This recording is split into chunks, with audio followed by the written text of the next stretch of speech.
Hello, this is Ryan with CFM Distributors, and in today's video we'll be going over saved orders and how to save them and where to find them when they are saved and you want to reload them. So to get started, we have an item in our cart and we'll go to checkout.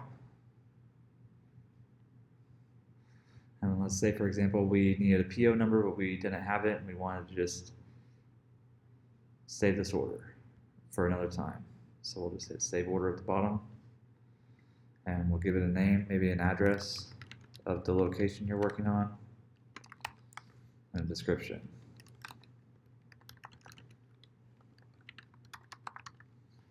And then hit save order. And you'll see the order's been saved.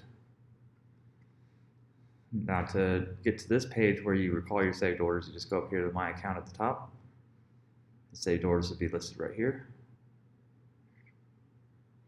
And to load an order, you just click on the date and time, and it'll ask you if you want to clear your existing cart, and you can hit yes or no. I'll use yes. And there we've reloaded our saved order.